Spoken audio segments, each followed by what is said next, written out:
There is plenty of evidence to show that, visually even we can prove that, the past eruptions of the Svartsengi volcanic system and the one that was previously in the Fegedesfjall have been bigger with every eruption. Magma accumulation under the systems was bigger. This is a huge reservoir of the magma on this region, under the rocks. This is the mid-level magma reservoir.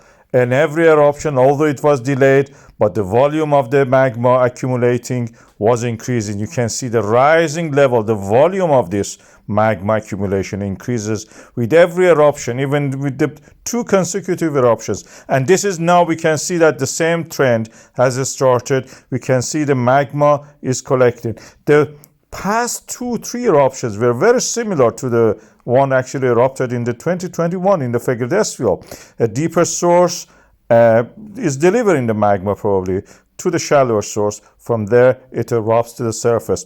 The volcanic eruption, visible part of it is finished, but the lava edge is yet moving. There are lava under it moving in the lava tubes. And that's the reason we have a risk assessment for this area, including the risk of falling into the lava, including the risk of the gas pollution. And these are all those things that the Icelandic Meteorological Office has updated in the latest eruption. The eruption is dangerous still. Even the cavities left by the passage of the magma are now dangerous. They have collapsed in the past. I have a video, you can see it at the end of this video, and they can also have lava inside them. Please watch this video.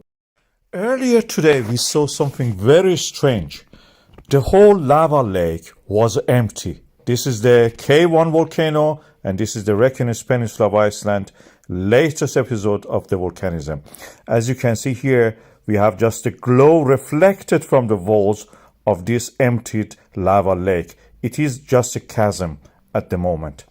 And later today, again, we had something dramatic happening, a collapse. This was huge. And the location of it was interesting. It was not the wall just. It was something extending toward the view, toward the viewer, as you can see here. It is a lava tube collapsing.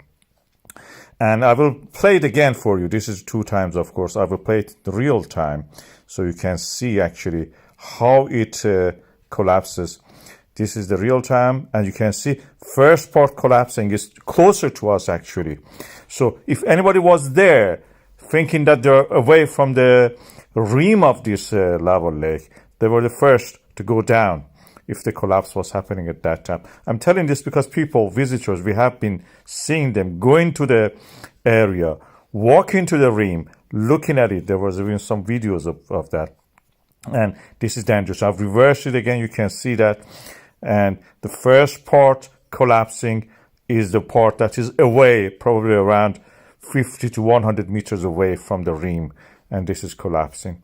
And where the lava has gone, this is all the traces of lava you can see now. They are toward the Grindavik, not close to it, of course. This is the remnants of it. The lava lake was drained. Just a small amount remained. And this is the what is advancing, and it will gradually cool down if the volcano don't become active. I have that video which showed that what happened when the people were close to that rim. This is similar to the lava tubes that we see in the Hawaii volcanoes, and as you can see here, it's just a crust holding the weight of the people and anything else that on top of it. There is a video which shows the few tourists, a couple and a kid, it appears, approaching the KayOne Crater Volcano. 2 hours before that, this MBL video I had, just because of the heat rising from the volcano, it was showing it beautiful in the clear sky. So we can identify, use this compared with that video, which I give you the link. This is not that one, this is from the MBL. And this gives me a chance actually to find something that I can scale it and use the data scale to measure the size of the volcano. That is the area that those tourists were approaching. This is the closest point to the lava from the Sunnuka old craters. And this is the quite a channel that you can see there. From the edge of the channel where those guys stood, the distance to the volcano itself, based on the scale given on the map by the Iceland Meteorological Office, is 300 meters. And 300 meters from there for the to the edge of the volcano itself, from one side to the other side, in my estimate, is 120 meters. So based on that, we can use the image from the MBL actually to measure the height of the volcano.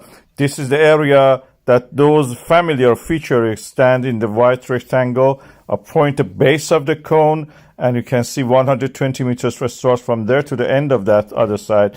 The height of the volcano, which is, you can see here, the highest point of it, in my estimate, is around 40 meters. So this is the closest we can get to estimating the size of this.